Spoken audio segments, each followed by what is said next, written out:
네, 어려운 시장에서 다음 주에는 뭘 사야지 내 수익률과 내 계좌가 쑥쑥 클 수 있을지 정해보는 코너 구해줘 다음 주입니다. 자, 오늘도 역시나 세 분의 매니저와 함께 할 텐데요. 다음 주에는 어떻게 저희를 구해줄지 세 분 모시도록 하겠습니다. 자, 왼쪽부터 우리 박철수 매니저 나오셨고요. 가운데는 송율 매니저, 오른쪽에는 황성수 주머니 매니저입니다. 어서 오세요. 네, 안녕하세요. 자, 일단은 뭐 이번 주 사실 진짜 호락호락하지 않았어요. 사실 저도 방송을 하면서 계속 하락하니까 했던 얘기 또 하고 여기가 저점이다 했는데 또 저점 나오고 또 저점 나오고 그리고 오늘까지도 계속 그런 상황입니다. 그래서 이제 다음 주에는 진짜 좀 빨간불이 켜졌으면 하는 바람이고 빨간불이 켜졌을 때는 뭘 사야 될지 오늘 저희가 집중적으로 한번 이야기를 들어보겠습니다. 자, 일단 지난주에 저희가 리뷰를 짧게 한번 하고 이번 주 주제로 넘어갈 텐데 지난주에는 이제 박철수 매니저님 같은 경우는 2차 전지 장비 그리고 황성수 매니저님 역시 2차 전지 장비지만 두 분이서 다른 종목을 가지고 오셨습니다. 자, 뭐 황성수 매니저님은 CIS 가져왔고 그리고 박철수 매니저님은 PNT 가져오셨고 송율 매니저님은 유일하게 좀 대형주, 초대형주 SK 하이닉스를 말씀을 해 주셨어요.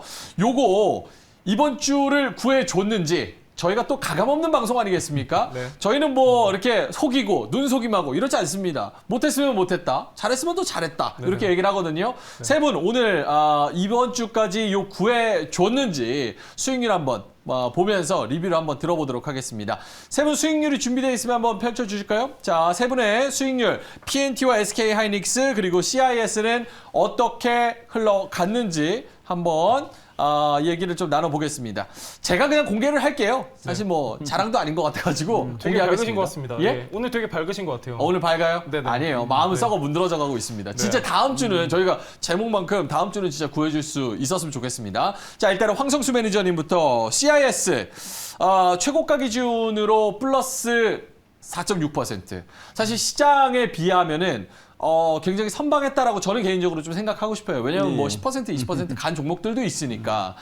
어떠세요? CIS 생각보다는 좀 저조하죠, 성적이. 어떻게 보세요? 예, 뭐 이번 한 주 워낙 또 시장의 변동성이 크다 보니까 좀 주춤한 모습을 보였는데요. 근데 뭐 오늘 같은 경우에는 그래도 시장 대비 좀 강한 흐름을 보였고, 그래서 뭐 다음 주에는 그래도 좀 더 힘을 내지 않을까 좀 생각 들고요. 특히 그 LG 에너지 솔루션이 이제 상장하고 나서 LG 에너지 솔루션이 상장 이후에 그 자금을 어떻게 활용할 것인지에 대해서 시장의 관심이 좀 많이 높아질 걸로 보여집니다.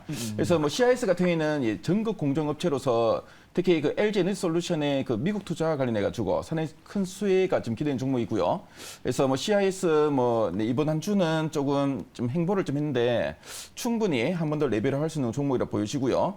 지금 뭐 현재가 구간에서는 뭐 어떻게 보면 이번 한 주 좀 분할로 매수하신 분들은 좀 기회가 될 수 있고 앞으로 뭐 전고점 직전 고점 라인인 한 16,600원 정도만 어느 정도 좀 매물을 소화한다면은 충분히 한 번 더 레벨업 시도를 할 수 있는 종목으로 판단됩니다. 다음 주도 조금 기대해 볼 수 있겠다. 일단 뭐 다음 주 FMC 전에 약간 밀린다면은 그때는 좀 이제 기회로 보셔도 될 것 같고요. 그래서 이런 좀 뭔가 시장에 좀 이런 뭐 종목에 관련된 뭔가 좀 개별 악재보다는 매크로 변수가 최근에 시장에 또 시장 물론 이거 종목에도 영향을 많이 미치는데요. 이런 그 매크로 변수를 감안해 가지고 이 종목을 접근하실 때는 뭐 이렇게 좀 변동성 큰 시장에서 좀 분할로 뭐 좀 밀렸을 때는 오히려 좀 기회로 잡고 뭐 그런 식으로 대응해 보시면 좋을 것 같습니다. 알겠습니다. 같은 뭐 2차 전지 장비인 PNT 근소한 차이지만 박철수 매니저의 PNT를 이기기는 했습니다. 고가 기준으로 기쁘세요? 아니요, 뭐 다 뭐 도토리 키재기라 보여지고요. 솔직하시네요. 예, 알겠습니다. 뭐 많이 그 뭐 수익 난 것도 아니고. 알겠습니다. 근데 이거는 좀 짧게 보기보다는 좀 긴 호흡으로 보셔도 괜찮은 종목이니까 뭐 알겠습니다. 그렇게 좀 대응하시면 되겠습니다. 다른 2차 전지 장비 업체로 또 가보겠습니다. 박철수 매니저의 PNT. 요것도 이제 최고가 기준으로 거의 3%, 종가 기준으로는 마이너스긴 합니다. 요거 어떻게 보셨어요? 일단은 뭐 CIS랑 PNT 모두 다 이제 전국 공정에서는 가장 또 선도적인 기술력을 갖추고 있는 기업이고 사실 지금 수주 잔고도 굉장히 많은 회사이기 때문에 실적이 잘 나올 수밖에 없는 기업이거든요. 일단 수주 잔고는 당연히 실적으로 직결되는 어떤 지표이기 때문에 가장 또 그런 면에서는 실적 시즌을 지나고 있는 상황에서는 가장 집중해야 되는 전국 공정 관련된 회사 중에 하나다. 이렇게 보시면 될 것 같고요. 일단 뭐 이번 주에는 뭐 안 밀린 섹터들이 없었죠. 그래서 제가 변동성을 좀 감안해서 모든 종목을 매수를 하시는 매수하실 때는 분할로 접근하는 게 굉장히 좋다라고 말씀드렸었는데 아마 분할로 매수하신 분들이라면 뭐 그렇게 아주 많은 손실을 구간은 아니겠지만 그래도 일단 제가 잡아드렸던 손절가는 소폭 이탈을 했습니다. 그래서 오늘 같은 경우는 이 종목을요. 12월 저점까지는 손절가 좀 열어놓으시고요. 충분히 지금 뭐 기관들의 매수세가 완전히 끊긴 것도 아니고요. 오늘 한 번 정도 외국인과 기관들이 팔았을 정도니까 일단은 충분히 실적 시즌의 기대감도 있는 종목이고 업계도 시장 점유율 1위인 업체다 보니까요. 조금 더 길게 보셔도 될 것 같습니다. 목표가는 뭐 그대로 54,000원 정도 보시면 될 것 같고요. 손절가만 조금 더 12월 저점으로 좀 낮추시고 좀 더 기다리시면서 홀딩하시면 좋을 것 같습니다. 알겠습니다. 자, 그러면 마지막으로 송열 매니저님 종목 네. SK 하이닉스 네. 오늘 조금 울었나요, 마음으로? 아니요, 끄떡 없습니다. 네. 아, 끄떡 없어요? 네네. 오. 기업이 좋기 때문에 네. 예. 왜 아까부터 밝으셨는데 예. 예, 일단은 제가 이번 주에는 가장 안 좋은 흐름 보였던 종목이었는데 예. 일단 좀 여기에 대해서 좀 드리고 싶은 말씀이 굉장히 많습니다. 그래요? 네, 지금도 일단 밝으신데 일단 제가 저번 주에 여러분들한테 뭐라고 설명드렸었냐면은 예. 이제 반도체의 가장 이제 호황기였던 슈퍼사이클이었던 2018년도에 비해서도 삼성전자, SK 하이닉스 올해 최대 실적 지금 이제 전망되고 있는 시점이라고 말씀드렸는데 일단 SK 하이닉스 같은 경우는 이번 주 한 주 그런 대로 잘 버텼습니다. 잘 버텼는데 오늘이 좀 난리였죠. 마이너스 4.8% 지금 종가 보이는데 일단 지금 반도체 특히 이제 오늘 눈에 띄는 하락은 가장 큰 원인 중에 하나는 이제 필라델피아 반도체 지수였습니다. 일단 지금 이제 이 지수 자체가 지금 굉장히 많이 빠졌어요. 간밤에 빠졌고 일단은 무엇보다도 지금 이제 대외에 지금 이제 지정학적 리스크가 많이 부각되고 있는데 예.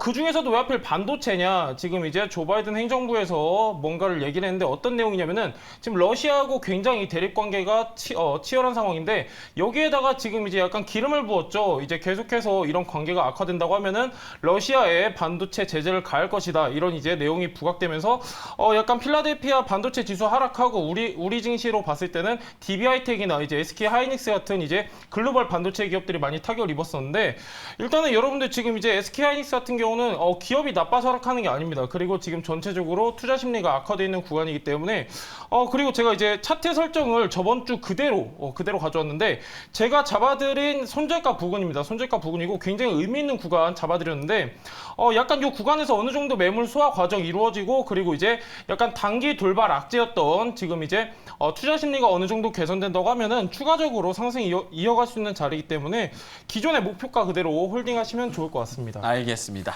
자, 새 종목 리뷰를 해봤습니다. PNT, SK 하이닉스, CIS 이렇게 봤는데 사실 시장이 워낙 안 좋다 보니까 종목들도 많이 좀 눌려 있는 그런 상황이었고 다음 주가 또 시장이 빨간불을 켠다면 오늘 저희가 소개해드리는 섹터와 종목 요거는 좀 잘 갈 수 있지 않을까 좀 기대감을 가지고 또 소개를 해보도록 하겠습니다. 자, 그러면 세 분 오늘은 또 다음 주에 어떤 것이 갈지 가져오셨는데 어떤 섹터인지 공개해 보도록 하겠습니다. 보여주시죠. 자, 세 분.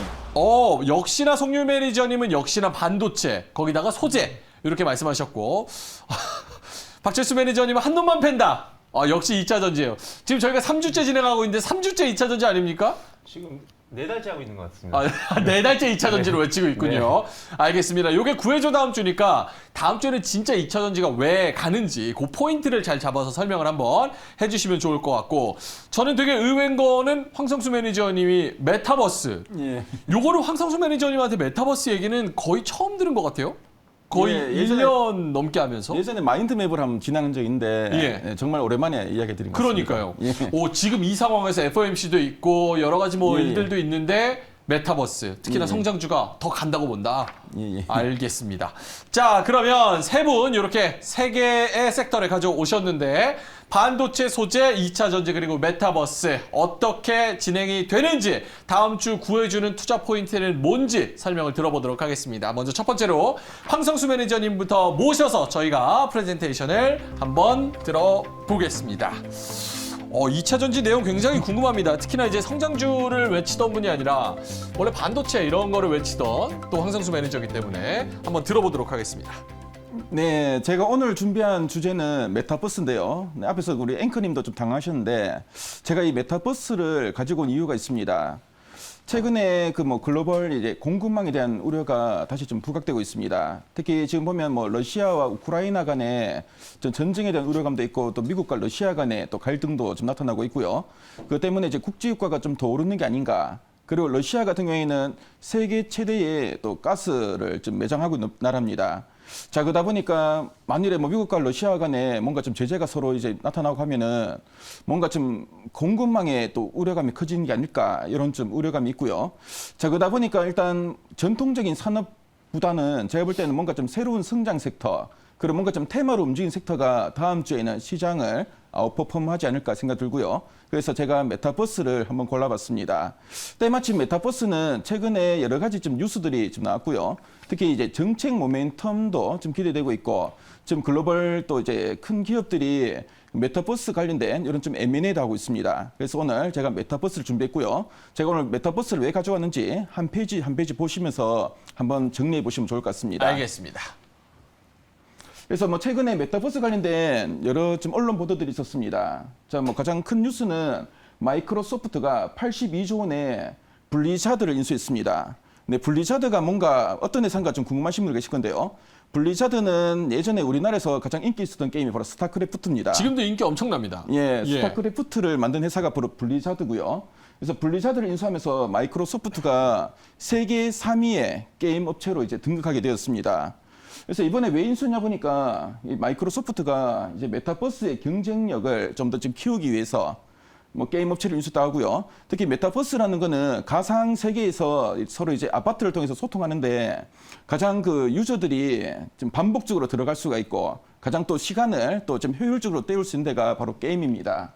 그래서 이런 그 글로벌 IT 대기업이 이런 블리자드라는 큰 게임 업체를 인수했고요. 그래서 메타버스에 대한 또 관심이 좀 고조되게 되었습니다.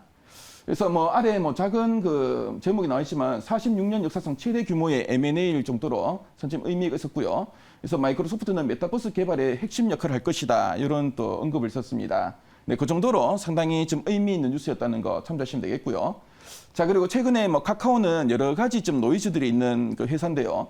근데 이제 카카오는 이제 신임 대표를 이제 선임하면서 뭔가 좀 분위기 쇄신을 하려고 하고 있습니다. 카카오는 여러분들 잘 아시다시피 뭐 국내 최대의 모바일 메신저인 카카오톡을 좀 가지고 있고요. 뭐 어떤 뭐 사업을 하든 간에 상당히 파급력이 큽니다. 그런 카카오가 이번에 그 취임한 그 남궁훈이라는 그 대표이사가 메타버스로 이런 난간을 돌파하겠다. 뭔가 좀 카카오 측에서도 메타버스에 대한 좀 투자를 상당히 좀 적극적으로 하겠다는 이런 의지를 내비쳤고요.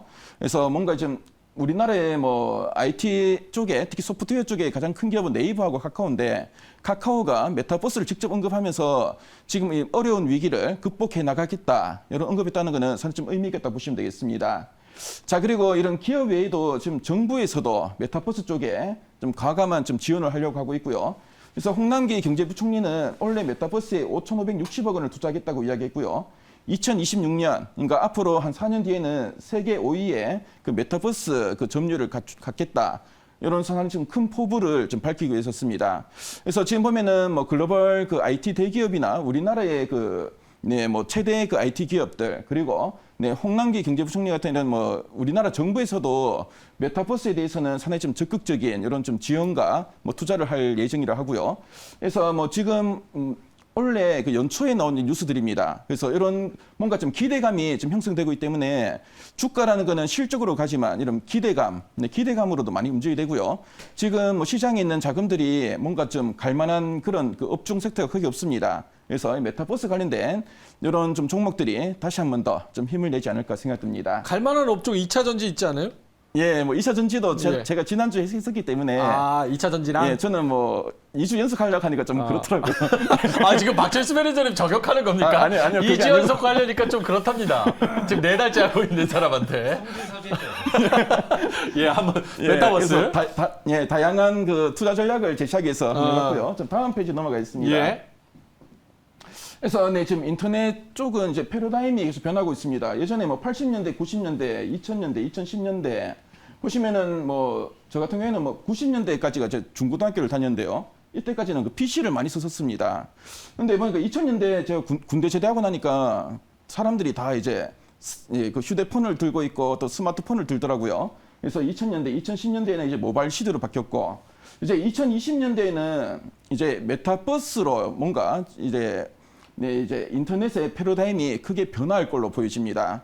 그래서 뭐 예전에는 뭐 컴퓨터를 통하거나 뭐 스마트폰을 통해서만 서로 좀 의사소통을 하고 정보를 구했다면은 앞으로는 XR 기기라는 이런 좀 새로운 기기를 장착하고 뭔가 사람들이 가상의 공간에서 서로 좀 이제 소통을 할 것으로 예상되고요. 그래서 이런 좀 뭔가 이런 메타버스 혁명이 앞으로 2020년에 2030년에 한 20년 정도는 계속 좀 이어질 것으로 예상되고 지금 어떻게 보면은 시장의 초입 구간에 갈 수 있겠습니다.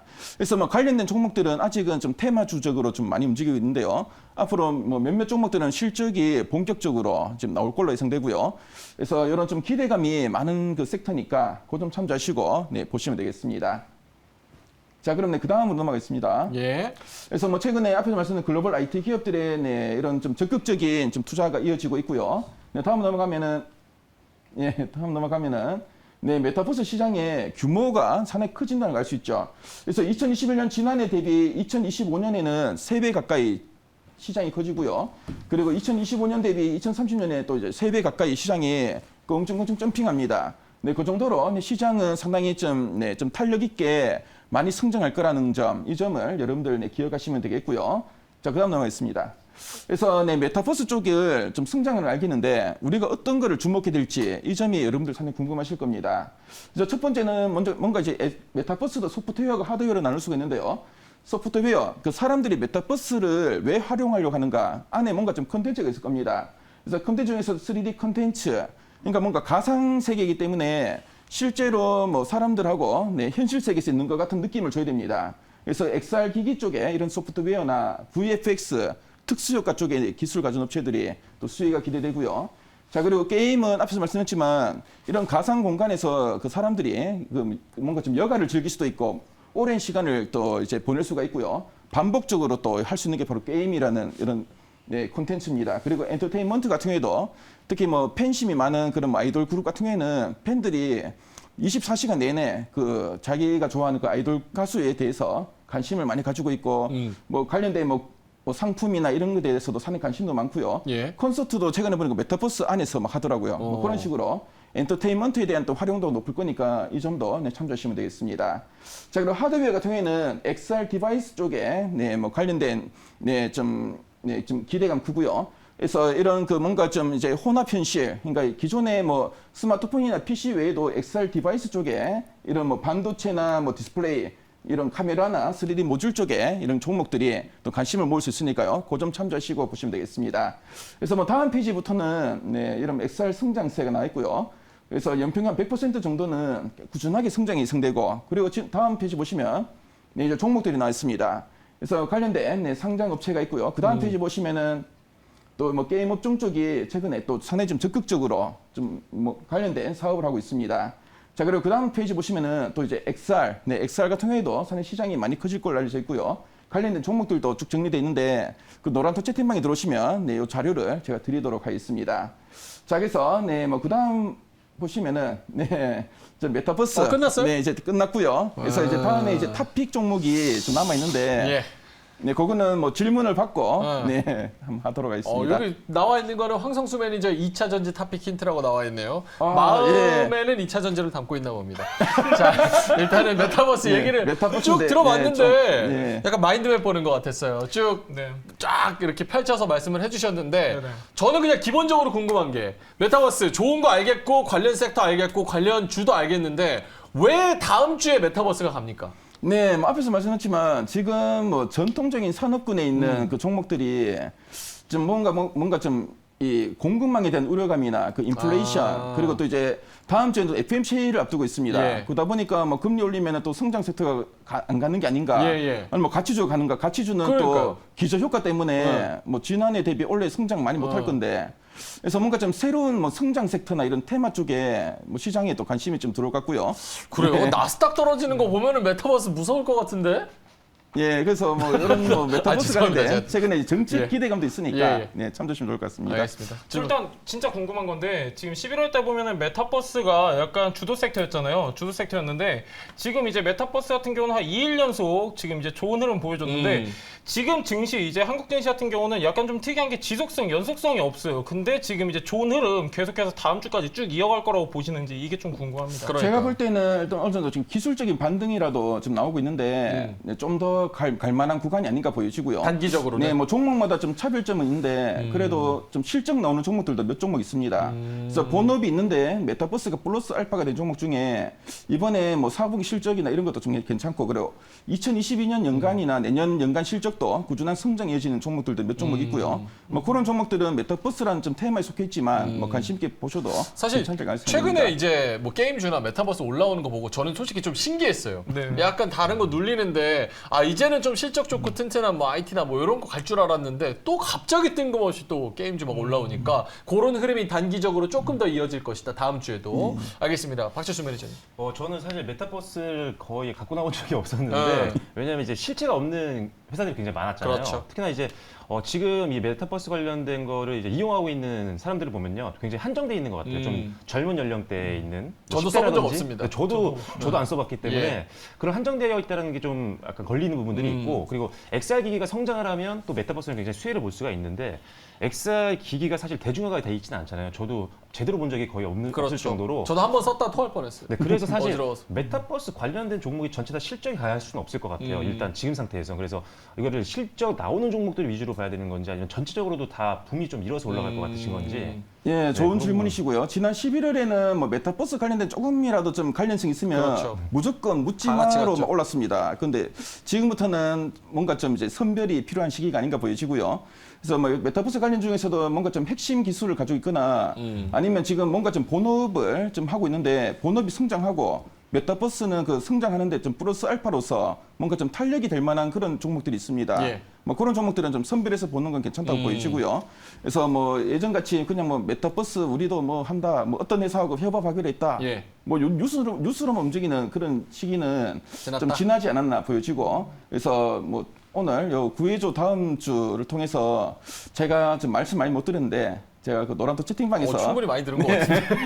알겠습니다. 네, 뭐 즐거운 노란톡 말씀드렸습니다. 채팅방 들어오면 예. 종목 위주로 말씀을 해주시잖아요. 요 종목은 요게 실체가 예. 있고 요 종목은 요게 좋다. 그러니까 노란톡도 네, 뭐 많이 이용해 추가적인 자료를 제가 좀 더 올려드리도록 하겠습니다. 알겠습니다. 예. 자, 그럼 메타버스 저희가 질문까지 쭉 해봤는데 황성수 매니저님은 어떤 종목을 좀 들고 오셨는지 그거 힌트가 있으면 저희가 힌트를 좀 보고 갔으면 좋겠습니다. 아, 별 먼저 주고 힌트를 보는군요. 알겠습니다. 자, 그럼 얘기를 다 들어봤죠? 마음에 결정을 했죠? 아, 했습니다. 별 예. 한번 줘보겠습니다. 별 공개합니다. 3개, 3개 반, 4개. 3개부터 들어볼까요?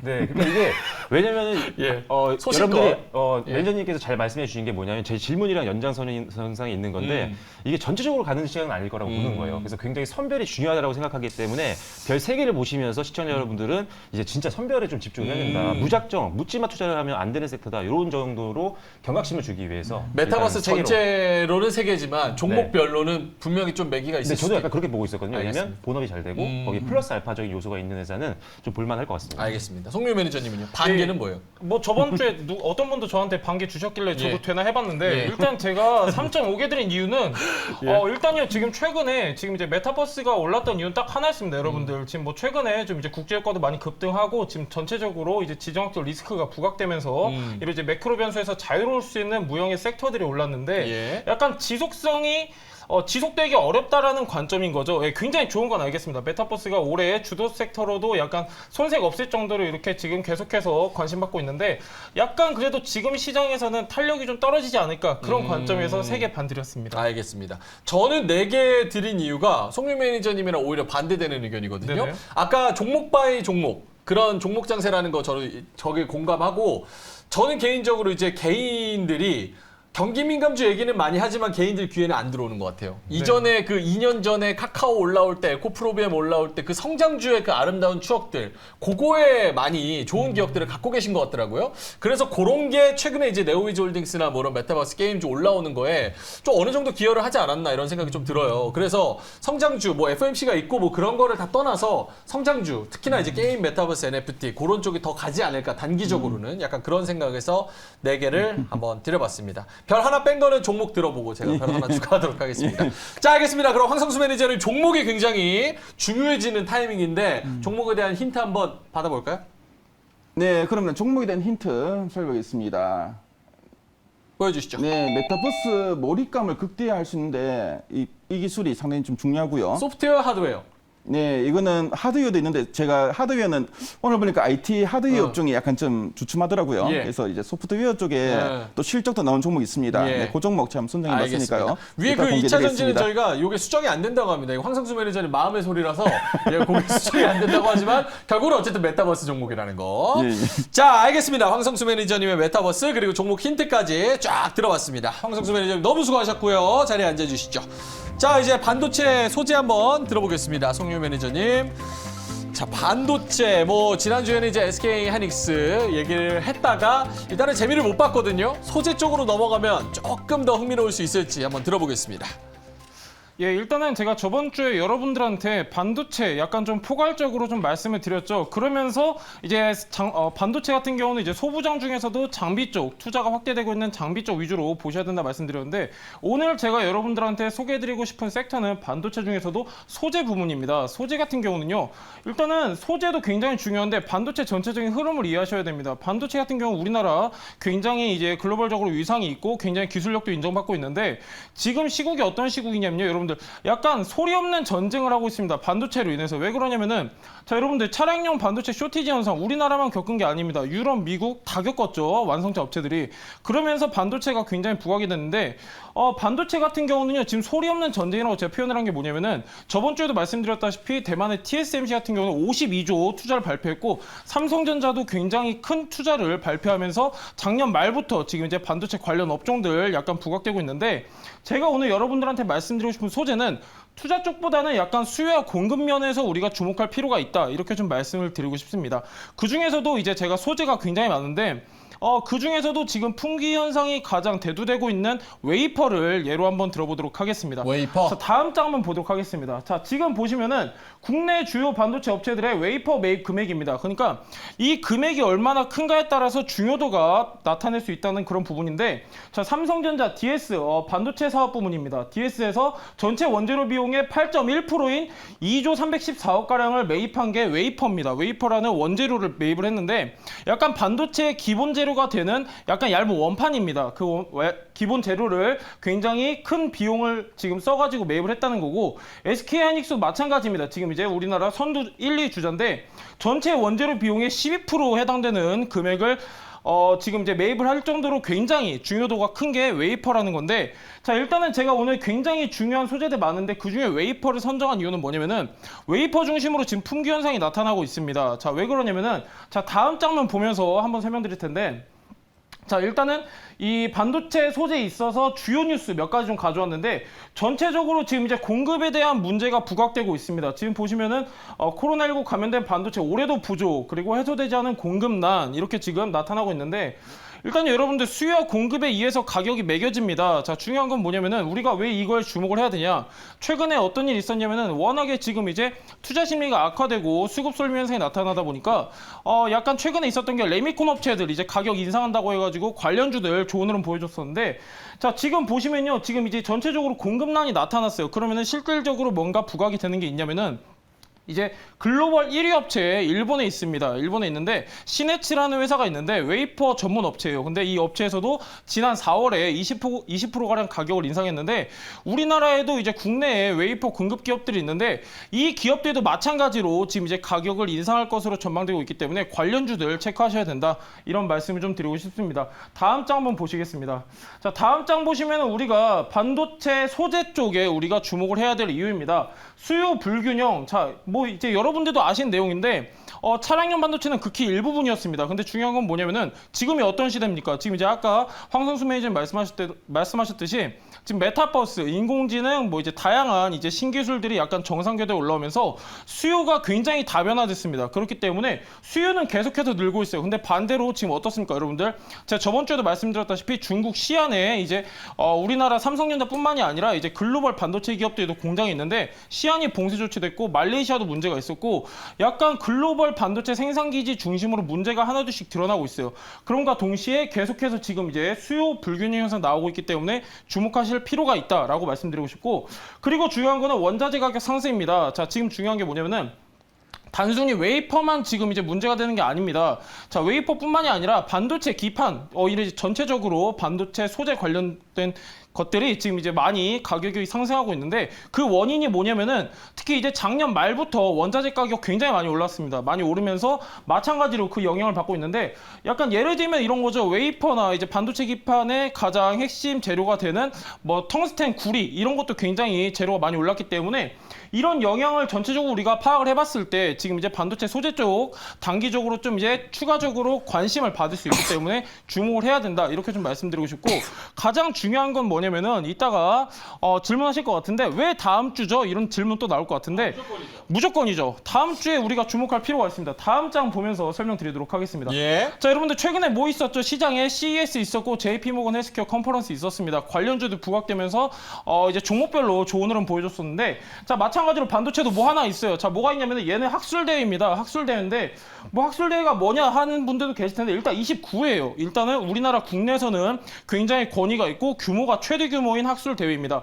94년도부터 시작을 해서 매년 열리고 있는 대회인데 여기서 뭘 하냐면은 이제 관련 기업들 전문가들이 참여를 해가지고 지금 최신 반도체 연구 기술을 발표를 하기도 하고 여기서 추가적으로 논의 그리고 앞으로의 방향성들을 발표하는 자리이기 때문에 관련주들 추가적으로 시장에 관심 받을 만한 한 주가 될 것이다 이렇게 좀 말씀드릴 수 있겠습니다. 네.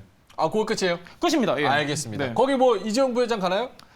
뭐 이재용 부회장이 오시면 좋을 것 같긴 한데 아니 가야지 그거 딱 이제 모멘텀이 생기잖아요. 자, 이 질문은 제가 솔직히 준비를 못했는데 이 대회 같은 경우는 여러분들 온라인하고 오프라인 같이 열리기 때문에 사실 직접 참석하고 안 하고는 큰 의미는 없습니다. 아, 좋습니다. 어쨌든 이벤트가 있네요. 한국 반도체 학술대회. 저게 원래 좀 궁금한 게 제가 몰라서 그러는데 저게 원래 반도체 업계에 매년 좀 모멘텀이 되는 그런 겁니까? 제가 몰라서. 질문을 저한테 해주시는 게 좋을 것 같습니다. 아예 거기서는 당연하죠 이럴까봐 여기서 네, 중립적으로. 알겠습니다. 네네. 솔직하게. 조금이라도 모멘텀이 되면 좋으니까요. 조금은 되겠죠. 조금은 되겠죠. 없는 거보단 낫다. 당연합니다. 없는 거보다 낫다. 이거 처음 보는 처음 본다는데. 알겠습니다. 네. 저는 두 분이서 먼저 질문해 주시죠. 제가 먼저 했으니까. 네. 네. 저 오늘 보니까 뭐 필라델피아 반도체 주도 빠지고 그 그리고 얘기하죠. 마이크론 주가도 빠지고 맞아요. 오늘 뭐 반도체 주들이 많이 빠지는데 다음 주에 당장 뭐 소재주는 좀 반등이 좀 세게 나올까요? 예. 자, 일단 제가 아까도 말씀드렸다시피 지금 소재 쪽 제가 말씀드린 건 뭐냐면은 약간 수요 불균형인데 지금 이제 좋은 말씀하신 게 뭐냐면은 자, 일단 오늘 많이 빠졌습니다. 필라델피아 반도체 지수 때문에 SK하이닉스도 한 주 동안 잘 버텨왔어요. 그런 대로 버텨오다가 오늘 좀 마이너스 4.8% 종가 마감했는데 자, 중요한 건 뭐냐면은 왜 다음 주냐? 자, 일단은 솔직히 말씀드리면은 학술 대회 약간 파급력은 미미할 수 있습니다. 근데 지금 중요한 건 뭐냐면은 시장에 이벤트가 없어요, 여러분들. 이벤트가 없기 때문에 한 번 더 부각될 수 있는 그런 빌미를 제공하지 않을까 이런 얘기도 있고 일단 중요한 건 뭐냐면요. 반도체 시장성 자체가 굉장히 좋기 때문에 그리고 지금 이제 아까 좋은 질문 해주셨는데 일단은 필라델피아 반도체 지수가 기반이 돼서 지금 이제 급락이 나왔단 말이에요. 예. 급락 나왔는데 반도체가 그만큼 지금 시장의 중요도와 관심을 많이 받고 있다는 반증이 되기도 합니다. 그렇기 때문에 저는 약간 다음 주에 어느 정도 증시가 반등 나와준다고 하면은 추가적인 반등 효과 누릴 수 있지 않을까 이렇게 좀 보고 있습니다. 알겠습니다. 질문 있나요? 저는 사실 반도체 좋게 보고 있는데 2차전지 다음에 반도체를 보고 있거든요. 네네. 근데 걸리는 게 뭐였냐면 사실 미국과 중국이 엄청나게 지금 대립을 하고 있는 상태잖아요. 네네. 사실 근데 우리나라 같은 경우 반도체 섹터가 중국 수출 의존도가 엄청나게 높고 맞습니다. 그리고 거기에 생산 라인도 굉장히 많거든요. 네네. 그래서 사실 중국 편을 또 안 들 수도 없는 상황이에요. 네네네. 그럴 때 미국 편을 안 들 수도 없어요. 왜냐하면 네네네. 미국 장비를 쓰거든요, 우리나라 대부분. 맞습니다. 네네. 그러다 보니까 이게 굉장히 주가에 좀 걸림돌이 되지 않을까 이런 부분들이 있어서 저는 좀 더 흐름을 보고 그렇네. 본격적으로 올라가기 시작할 때 한번 타려고 하는 계획이었거든요. 되게 좋은 질문인 것 같아요. 네네. 네.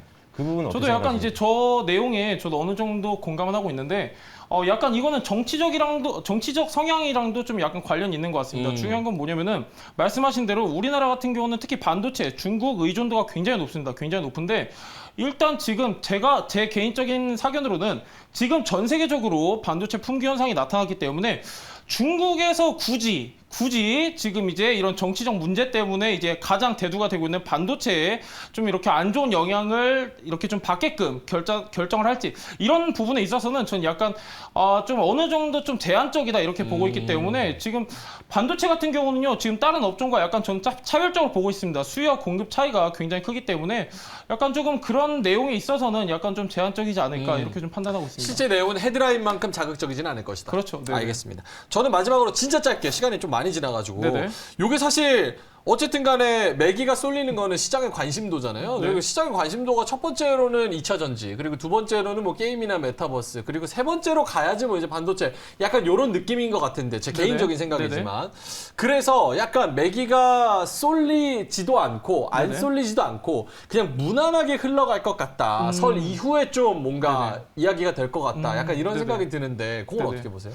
약간 지금 반도체 같은 경우는요, 최근 한 두세 달 동안 계속해서 약간 지지부진한 흐름을 보여줬기 때문에 약간 어느 정도 지수적인 측면에서 반등이 나와준다고 하면은 반발성 매수세가 유입될 수 있는 구간이라고 생각하기 때문에 약간 단기적인 관점으로도 괜찮을 것 같습니다. 알겠습니다. 자, 그러면 저희 셋이 질문까지 다 해봤고 별 한번 들어보죠. 반도체 소재 섹터 쭉 말씀을 해주셨습니다. 저희가 매긴 별의 점수는 이렇습니다. 자, 저는 4개 드렸고요. 항성수 매니저님 4개, 그리고 박철수 매니저님 3개 반.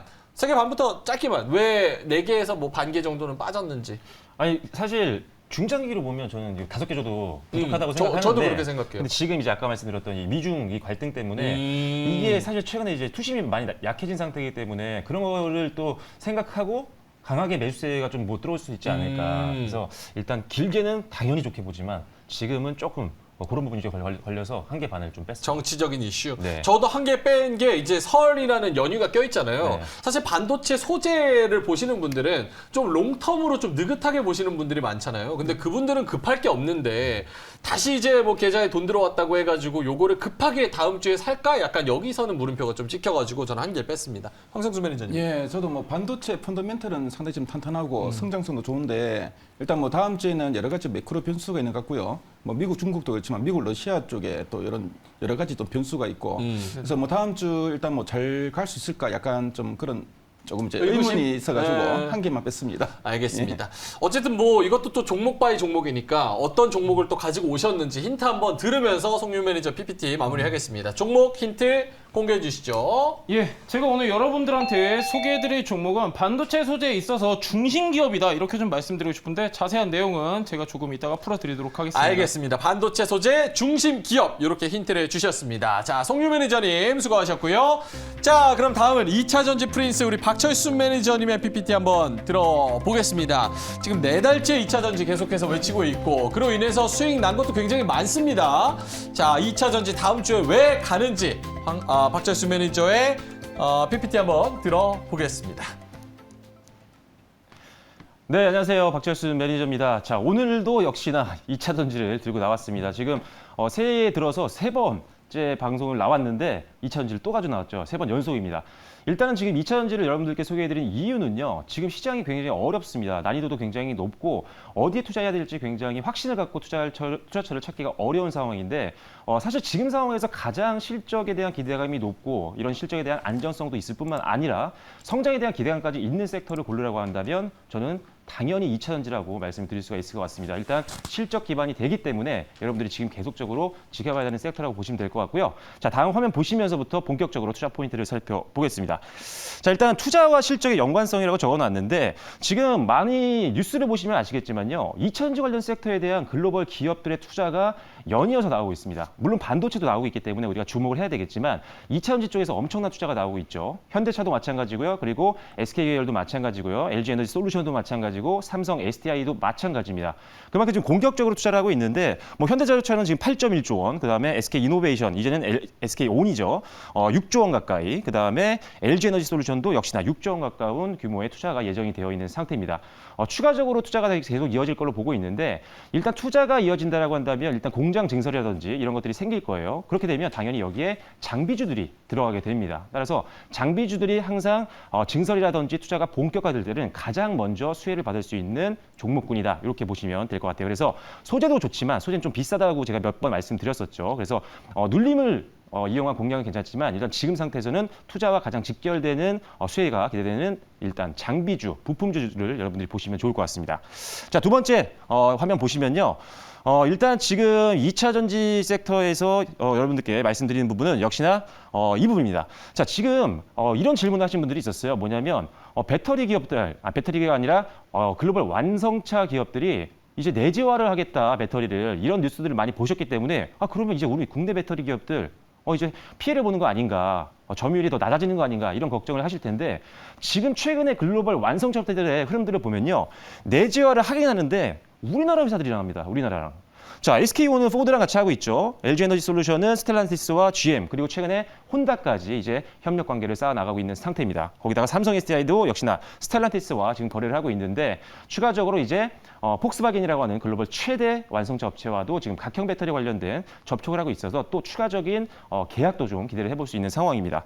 일단 이런 글로벌 완성차 업체들 유명한 이 브랜드들의 어떤 행보들을 보면요. 국내 기업들과 협업을 하는 게 있어요. 왜냐하면 사실 처음부터 다시 배터리를 만드는 거 쉽지가 않죠. 기간이 너무 많이 걸립니다. 기존의 기술력을 갖고 있는 회사들과 협업을 하는 게 가장 빠른 길이죠. 그래서 우리나라 K배터리 기업들은 우수성을 입증을 받고 있고 신뢰를 받고 있는 상태이기 때문에 계속적으로 수요 확대를 좀 기대해 볼 수 있겠다는 점 참고하시면 될 것 같습니다. 자, 다음 화면 보시면요. 지금 보조금 지원이 계속적으로 나오고 있습니다. 미국 같은 경우도 지금 약 900만 원에서 인당 약 1,500만 원까지 보조금이 나가고 있어요. 50% 이상 증가를 했죠. 그리고 미국도 추가적으로 미국 공장에서 생산한 전기차는 530만 원을 추가 지원을 하는데요. 거기다 추가적으로 미국산 배터리를 쓰면 또 60만 원을 추가 지원을 합니다. 엄청나게 지금 전기차를 살 수 있게 환경을 만들어 놓고 있는 게 지금 미국 시장이고요. 그리고 독일 같은 경우도 유럽도 가장 큰 시장 중에 하나잖아요. 독일 같은 경우도 1,200만 원을 이제 올렸는데 역시나 전년 동기 대비했을 때는 50% 이상 역시나 보조금을 확대하는 정책을 쓰고 있는 상태입니다. 자, 일본도 마찬가지예요. 최대 약 830만 원까지 지금 생각을 하고 있는데 역시나 전년 대비해서 무려 2배까지 확대가 되는 상태입니다. 그래서 일단 전 세계 주요 전기차가 가장 많이 팔리고 있는 전 세계 주요 국가들이 계속적으로 보조금을 확대하고 있기 때문에 전기차 판매량은 더 늘 수 있는 확률이 높다. 따라서 배터리 수요는 자연스럽게 늘어날 수밖에 없는 구조다. 이렇게 보시면 될 것 같습니다. 자, 다음 화면 보시면요.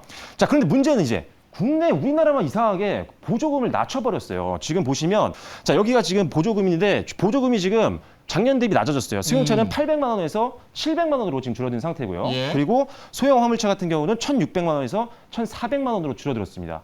자, 그래서 보조금이 줄어들었으니까 이제 판매량이 줄어드는 거 아니냐 이렇게 생각하실 수 있는데 정책을 다 뜯어보면요. 일단 한 대당 주는 보조금은 줄어든 게 맞습니다. 자, 그런데 오히려 더 많은 판매 대수를 위해서 더 많은 사람들에게 보조금을 주는 확대 정책을 쓰고 있는 거예요. 그래서 결과적으로 제가 봤을 때는 보조금 조금 줄었다고 전기차를 살려고 했던 분들이 과연 안 살까요? 저는 산다라고 보고 있고 일단 더 많은 사람들한테 혜택을 주는 정책으로 바뀌었기 때문에 오히려 저는 판매량에는 더 호재로 작용하지 않을까 이렇게 보고 있는 상태입니다. 그래서 국내 보조금 인하에 대한 이슈가 좀 있지만 이런 부분들은 큰 영향을 주지는 않을 것 같다. 결국은 판매량만 늘어나면 결국 배터리 회사들은 돈을 버는 구조다. 이렇게 보시면 될 것 같습니다. 자, 다음 화면 보시면요. 지자체 보급 물량도 강화하고 있습니다. 경상북도 전기차 보급 물량이 전년 대비 1.7% 늘었고요. 그리고 서울 같은 경우도 2020년도에 5만 대 수준에서 2026년도까지 40만 대로 확충하겠다는 정책을 지금 내세우고 있는 상황입니다. 전국에서 지금 지자체들이 계속적으로 전기차 보급량을 늘리기 위해서 계속 보조금이라든지 이런 정책들을 쓰고 있는 상태이기 때문에 전체적으로 역시나 우리나라 시장에서도 판매량은 계속적으로 늘어날 수 있는 가능성이 굉장히 높다라고 보시면 될 것 같습니다. 실제로 지역별 전기자동차 등록 대수는 늘어나고 있다라고 말씀을 드리겠습니다. 자, 다음 화면 보시면요. 전기차 배터리 수급 전망이에요. 자, 계속적으로 증가를 해왔습니다. 그래서 2026년, 7년, 8년 계속 성장합니다. 그러다가 2030년도에는 수요가 공급을 넘어설 거라고 지금 전 세계에 있는 많은 리서치 회사에서 발표를 하고 있는 상태입니다. 증권업계도 마찬가지고요. 자동차 업계에서도 동일한 전망을 하고 있는 상태예요. 제가 봤을 때는 2030년도가 아니라 그 전에 수요가 공급을 좀 더 넘어서지 않을까 생각을 하고 있는데 수요가 공급을 넘어서게 되면 당연히 공급업체들, 배터리 만드는 회사는 없어서 못 파는 상황이 된 겁니다. 이미 지금 선제적으로 증설을 하고 있는 상태이기 때문에 수요가 계속 늘어나서 결국 공급을 초과하게 된다고 한다면 미리 선제적으로 지금 투자했던 기업들 엄청나게 돈을 더 끌어모을 수 있는 환경이 된다는 거죠. 그래서 우리나라 기업들 지금 선제적으로 증설을 계속적으로 하고 있는 상태이기 때문에 수요가 계속적으로 늘어나면서 실적도 같이 고성장할 수 있는 대표 산업이다. 이렇게 보시면 될 것 같습니다. 자, 다음 한번 보시면요. 자, 2차 전지 단기 매력은 그럼 뭐냐? 제가 봤을 때는 이거예요. 여러분들 금값 떨어지면 안심하고 들어가시죠. 그리고 금값은 언젠간 또 오를 거라고 여러분들 생각하시잖아요. 우리가 주식을 볼 때 이런 마인드가 필요합니다. 실적이 나오고 정체되지 않고 계속 성장할 수 있는 어떤 가능성이 높은 섹터라면 눌림이 나왔을 때 들어가야죠.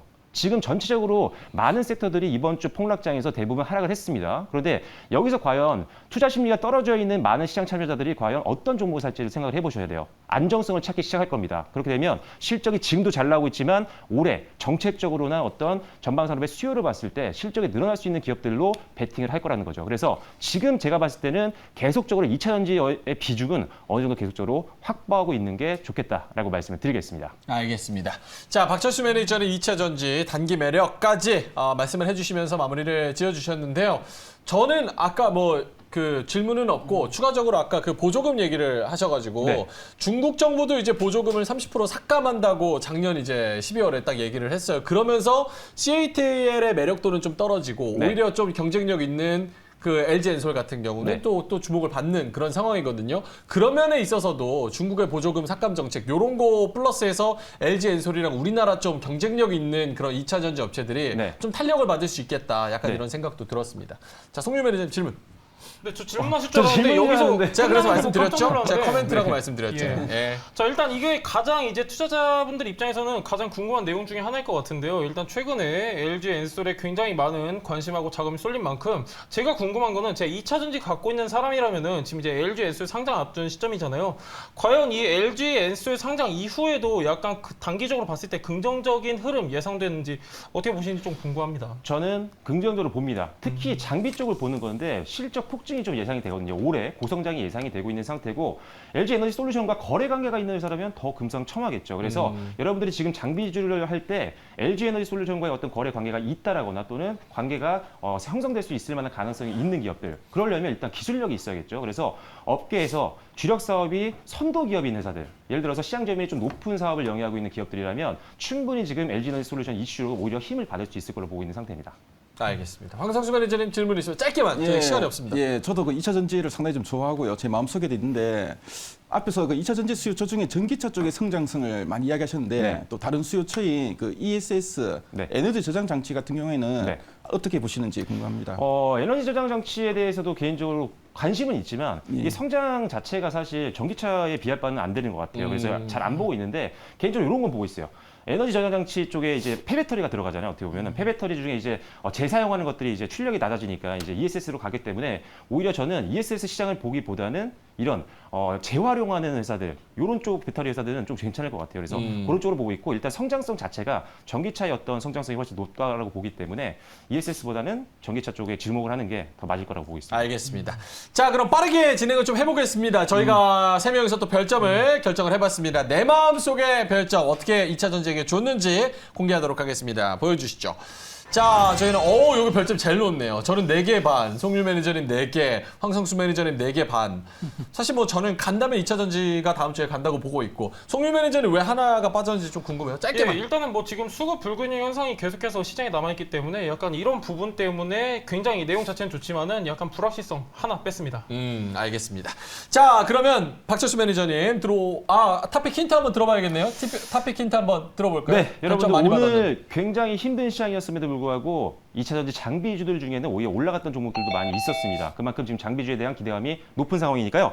자, 오늘은 2차 전지 저평가 공략주 잠시 후에 정확하게 소개를 해드리도록 하겠습니다. 알겠습니다. 2차 전지 저평가 공략주 말씀해 주셨고요. 박철수 매니저님 자리로 돌아가시면 좋을 것 같습니다.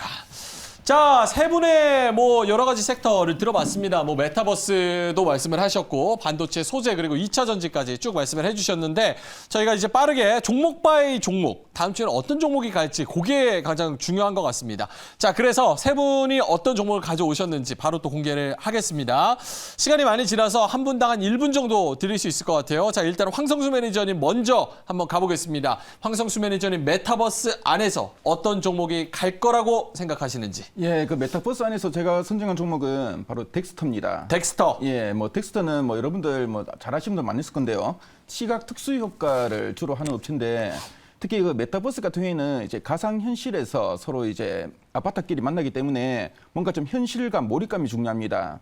그래서 이런 좀 특수 효과에 대한 중요성이 좀 더 높아질 걸로 좀 보여지고요. 그래서 이런 그 메타버스 관련된 소프트웨어 개발에 이 VFX, 이 특수 효과 기술이 많이 이제 필수적으로 좀 투여될 것으로 보여집니다. 그래서 앞으로 이제 수주가 증가하면서 상당히 좀 차별적인 성장이 좀 기대되는 종목이고요.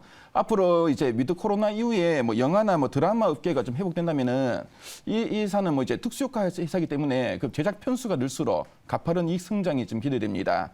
그래서 이제 이 덱스터 같은 경우에는 실적도 좀 뒷받침 종목이라고 잘 말씀드렸는데요. 그래서 뭐 올해 2022년 같은 경우에는 영업이익이 114억 원인데 지난해 46억 원 대비 한 2배 이상 크게 증가하고요. 자, 내년에는 173억 원입니다. 그래서 올해 114억 원 대비 내년에 한 60억 원 이상 또 크게 증가하는 종목이고, 그래서 뭐 최근에 지금 보시면 주가는 11월에 고점을 찍고 충분한 조정을 받았고요. 지금 현재 한 120선 근처까지 좀 조정이 보였는데 제가 볼 때는 한 29,600원, 한 3만 원 언저리 라인까지는 올라가지 않을까 보여지고요. 그래서 어느 정도 좀 반등을 해가지고 트레이딩 측면에서 접근이 좀 유효하다고 말씀드리겠습니다. 알겠습니다. 가격 전략까지 한번 들어볼까요? 빠르게. 그래서 일단 뭐 목표가는 29,600원 제시해드리겠고요. 손절가는 22,500원을 제시해드리겠습니다. 알겠습니다. 매수가, 목표가, 그리고 손절가, 가격 전략 지금 아래에 나가고 있습니다. 황성수 매니저님의 다음 주 갈 종목 덱스터 찝어주셨습니다. 자, 반도체 소재로 넘어갑니다. 송유 매니저님은 반도체 소재 네. 중에서 사실 소재 중에서 좀 유망하게 좀 거론되는 기업들이 많잖아요. 어떤 거 가져오셨을까요? 일단 소재도 기업이 굉장히 많은데요. 일단은 지금 제가 여러분들한테 오늘 소개해드릴 기업은 이제 외형 성장하고 수익성이 계속해서 지속적으로 상승되고 있는 기업이다. 이렇게 좀 말씀드릴 수 있겠고, 예. 일단 종목은 하나 머티리얼즈입니다. 하나 머티리얼즈 머티리얼즈. 같은 경우는 약간 제가 짧고 굵게 좀 말씀드리면요. 일단은 지금 이제 하나 머티리얼즈 같은 경우는 차트적으로 봤을 때도 지금 이제 충분히 어느 정도 매물 소화했었고 지금 반등 나올 수 있는 위치에 있는 그런 기업인데, 일단 이 회사 같은 경우는 고객사를 먼저 체크해볼 필요가 있습니다. 제가 아까도 삼성전자, SK하이닉스 말씀을 드렸는데, 일단은 삼성전자를 주 고객주로 두고 있기 때문에 매출 성장 그리고 계속해서 실적 성장 계속해서 우리가 전망할 수 있는 기업이고, 일단 하나 머티리얼즈 같은 경우는 신제품에 우리가 주목할 필요가 있습니다. 이 회사 같은 경우는 2015년도부터 개발에 들어가서 지금 이제 2021년부터 본격적으로 이제 고객사에 납품하고 있는 제품이 있는데, 실리콘 카바이드링 제품이죠. 이 제품 같은 경우는 일단은 하나 머티리얼즈 같은 경우는 이제 반도체 장비도 계속해서 공급을 하고 있고, 더 나아가서는 이제 소재 쪽 실리콘 소재를 납품하고 있는데 계속해서 수익성은 상승 중이기 때문에 우리가 주목해야 될 필요가 있는 종목이다. 이렇게 좀 말씀드릴 수 있겠고, 예. 실적 또한 3분기 굉장히 좋게 나왔습니다. 약간 분기 실적 최대로 700억 나왔는데 4분기 실적도 마찬가지로 역대 최대 실적 전망되는 만큼 여러분들 체크하시면 좋을 것 같습니다. 알겠습니다. 가격 전략만 좀 짧게 여러분들한테 말씀드리면요. 예. 오늘 종가가 55,600원입니다. 오늘 종가 55,600원부터 54,800원 매수가 밴드 잡아드리도록 하고, 약간 최근에 좀 어느 정도 지지받았던 구간 53,000원 손절가 제시해드리도록 하겠습니다. 알겠습니다. 목표가는 일단은 단기 저항대 구간이죠. 62,000원 잡는 걸로 하겠습니다. 알겠습니다. 자, 송유일 매니저의 반도체 소재 픽은 하나 머티리얼즈였습니다. 자, 박철수 매니저님 2차 전지 가볼까요? 네. 오늘 2차전지 장비주 역시나 가지고 나왔습니다. 오늘 드릴 종목은요, 바로 원익 PN이라는 기업인데요. 원익 PN이 역시나 2차전지 관련된 대표적인 장비 업체이기 때문에 많은 분들이 잘 알고 있는 기업이실 것 같습니다. 첫 번째 투자 포인트는 역시나 2차전지 사업부의 고성장이 기대가 된다는 부분인데, 사실 이 회사 같은 경우는 이 반도체에서 이제 전극 공정, 그 다음에 조립 공정, 그다음에 활성화 공정 이런 것들이 있는데, 활성화 공정에 좀 특화되어 있는 기업이라고 보시면 될 것 같아요. 후공정 쪽이라고 말씀드릴 수도 있고요. 자, 그 중에서 일단 충방전을 통해서 활성화를 높이는 이 포메이션 사업과 그다음에 2차 전지의 성능과 수명 같은 것들을 검사하는 이제 사이클러 장비를 주력을 하고 있습니다. 문제는 여기서 뭐냐면, 포메이션 쪽에서는 시장 점유율이 40% 정도가 되고요. 그다음에 사이클러 쪽에서는 65%의 점유율을 갖고 있는 굉장히 앞선 선도 기업이라고 말씀드릴 수가 있어요. 제가 오늘 분명히 주력 사업이 선도 기업인 종목들을 지켜봐야 된다고 말씀드렸었죠. 거기에 적합한 종목이라고 보시면 될 것 같습니다. 자, 특히나 지금 최근에 P&E 시스템즈의 지분을 한 35% 정도 인수를 하면서 충전기, 전기차 충전기 사업을 본격적으로 시작을 했습니다. 그래서 이 부분, 이 사업부도 굉장히 여러분들이 주목을 하셔야 되고요. 자, 두 번째 투자 포인트는요. 자, 전기차 이제 충전 시설 의무화에 따른 수혜가 전망이 됩니다. 자, 오늘 이제 이번 달 28일부터요. 100세대 이상의 아파트는 전기차 충전 시설을 의무적으로 설치해야 한다고 지금 시행령이 나왔습니다. 개정안이 나왔는데, 그래서 공공시설 같은 경우는 1년 안에, 그다음에 일반적인 기업들 공중 이용 시설 같은 경우는 2년, 그다음에 아파트는 3년 안에 충전소를 반드시 설치해야 됩니다. 그러니까 예. 의무화기 때문에 충전소 설치가 늘어나면 늘어날수록 이 충전 관련된 사업의 매출도 늘어날 수 있는 기업이다라고 보시면 될 것 같고요. 알겠습니다. 역시나 최근에 이제 기관들 수급이 잘 나오고 있기 때문에 예. 여러분들 추가적인 상승 기대감도 충분히 있다라고 말씀을 드리겠습니다. 실적도 역시나 작년에 이제 2차전지 사업부의 수주 확대가 지속되고 있기 때문에 안정적인 실적 또한 동사의 투자 포인트라고 말씀드리겠습니다. 가격 전략 들어보겠습니다. 네, 가격 전략은요. 지금 현재가 부분인데요. 일단 매수가는 29,700원에서 33,300원 부분으로 제시를 해드리겠고요. 목표가는 35,000원, 손절가는 28,500원으로 제시를 해드리도록 하겠습니다. 알겠습니다. 세 분의 종목 원익 P&E 그리고 하나머티, 덱스터 이렇게 세 종목입니다. 어떤 종목이 다음 주에 잘 갈지 저희도 관심 갖고 지켜보겠습니다. 자, 마지막으로 짧게 세 분 샵 2034 안내 드리면서 저희는 여기서 구해줘 다음 주로 마무리할게요. 황성수 매니저님. 예, 샵 2034로 황반장이라고 문자 보내시면 저희 그 노란토 채팅방으로 들어올 수 있는 링크를 보내드리겠습니다. 예, 들어오시면은 오늘 진행한 요 PPT 자료는 물론이고 지난번에 제가 메타버스로 진행한 그 마인드맵 자료도 있습니다. 그 마인드맵 자료도 올려드리겠고요. 매일매일 시장을 대응하실 때 필요한 유익한 자료 많이 올려드리도록 하겠습니다. 알겠습니다. 송유 매니저님은요? 예, 샵 2034 송반장 문자 보내주시면요. 제가 매일마다 여러분들한테 주식 정보 그리고 이제 특징주 관련 이슈 정보까지 같이 종합적으로 제공해드리고 있으니까 필요하신 분들 문자로 보내주시면 되겠습니다. 자, 그리고 마지막으로 박철수 매니저님. 네, 난이도가 있는 굉장히 힘든 시장입니다. 장중에 여러분들께 다양한 정보도 드리고 있지만요. 매주 주말에는 여러분들이 다음 주를 준비할 수 있는 주간 증시 일정을 정리해서 직접 올려드리고 있습니다.